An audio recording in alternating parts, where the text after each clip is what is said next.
வணக்கம் viewers, Kumari special சேனலுக்கு உங்களை அன்புடன் வரவேற்கிறோம். இன்னைக்கு பொரிச்ச முட்டை குருமா எப்படி செய்யறது அப்படிங்கிறத புஷ்பா அம்மா சொல்லுவாங்க. வாங்க வீடியோக்குள்ள போகலாம். வணக்கம். பொரிச்ச முட்டை குருமா செய்யறதுக்கு தேவையான பொருட்கள்: 1 கப்பு தேங்காய், 1 வெங்காயம், 1 தக்காளி, 4 மிளகாய், கருவேப்பிலை, மல்லிச்செடி, 3 முட்டை. அதுக்கு உண்டான மசாலு: முட்டை குழம்பு, முட்டை குருமாக்குள்ள மசாலு, பெருஞ்சீரக பொடி, கரம் மசாலா, பட்டை, ஏலக்காய், கிராம்பு, இது அன்னாச்சிப்பூ, இலை.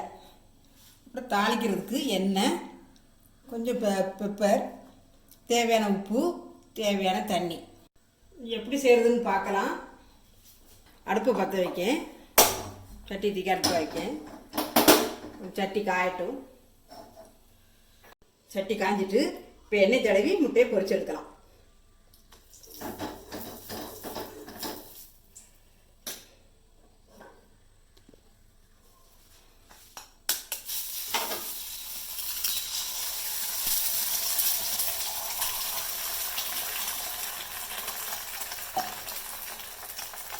ரெண்டு உப்பு தூள் தூவணும், 2 பெப்பர் தூவணும்.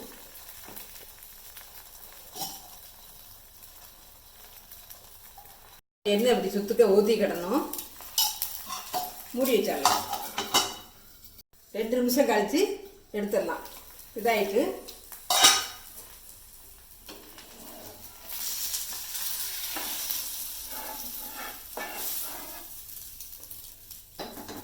அப்படியே 3 முட்டையும் பொரிச்செடுக்கேன்.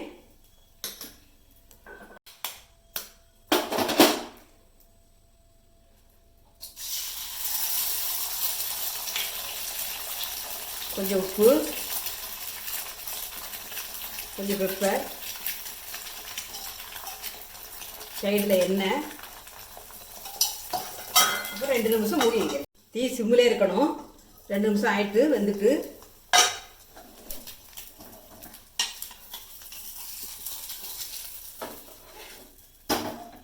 இப்படி கண்ணாடி முட்டை மாதிரி போட்டால் குழந்தைகளுக்கு விருப்பமாக இருக்கும், சாப்பிட்றதுக்கு, பார்க்கறதுக்கு அழகாக இருக்கும். வைக்கிறதுக்கு சட்டி அடுப்பில் வைக்கேன். சட்டி காயதுக்குள்ளே மசாலா ரெடி பண்ணலாம். மசாலா ரெடி பண்ணதுக்கு மிக்சி சாரில் தேங்காயை போடுதேன். ஃபஸ்ட்டு தேங்காய், அப்புறம் வெங்காயம், நறுக்கி வச்ச 1 வெங்காயம், நறுக்கி வச்ச 1 தக்காளி, முட்டை குழம்பு மசாலா, பெருஞ்சீரக பொடி, கரம் மசாலா, அதுக்கு தேவையான தண்ணி, அரைக்கரண்டி உப்பு. இப்போ தேவைப்பட்டுங்கன்னா பார்த்துக்கிட்டு போட்டுக்கலாம். அரைக்கி கொஞ்சம் தண்ணி ஊற்றி கொஞ்சம் பட்டு போல் அரைச்சி எடுக்கணும். நல்லா அரைச்சாச்சு. இதே போல் பட்டு போல் அரைக்கணும். வாங்க நம்ம குருமா செய்து எப்படின்னு பார்க்கலாம். சட்டி காஞ்சிட்டு 3 ஸ்பூன் எண்ணெய். இந்த மணத்துக்காக எல்லா பொருளும் போடுறேன். போட்டு வரது தேங்காய் விட்டு வரத நல்ல மணமாக இருக்கும். அப்புறம் மிளகாய், அப்புறம் கருவேப்பிலை. 2 நிமிஷம் அப்படியே வதங்கணும். 2 நிமிஷம் வதங்கும்போது இந்த மிளகாய் கொஞ்சம் கலர் மாறும். கொஞ்சம் துண்டு வச்சுக்கணும்.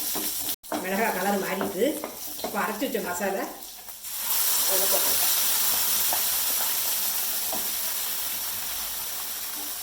கொட்டிட்டு கொஞ்சம் அந்த சுற்றுப்புறங்களில் பூரா கொஞ்சமாக தண்ணி விட்டு அலசி ஊற்றிட்டேன்னா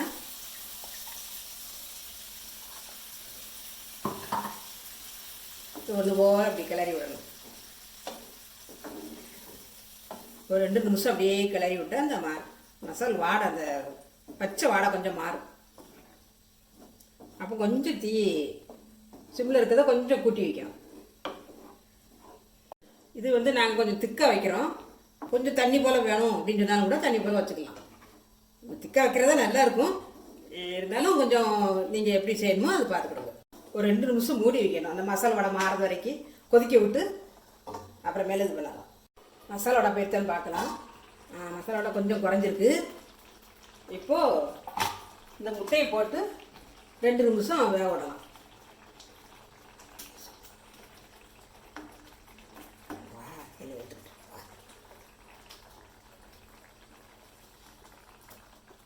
இப்போ அந்த மசாலா எடுத்து கொஞ்சம் அதில் இந்த முட்டை மேலே கொஞ்சம் அப்படியே போடணும்.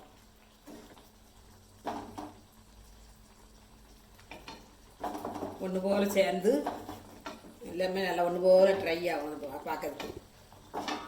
ஒரு 2 நிமிஷம் மூடி வைக்கலாம். பச்சை வடையெல்லாம் போய் குருமா நல்லா சுருமல் நல்லா இருக்குது. அடுப்பு ஆஃப் பண்ணுதேன். அப்புறம் எடுத்து இந்த பாத்திரத்தில் ஊற்றி வைக்கணும்.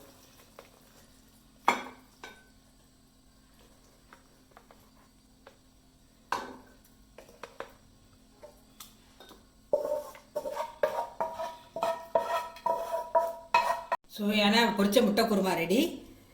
மேலே மல்லி இலை தூவுதேன்.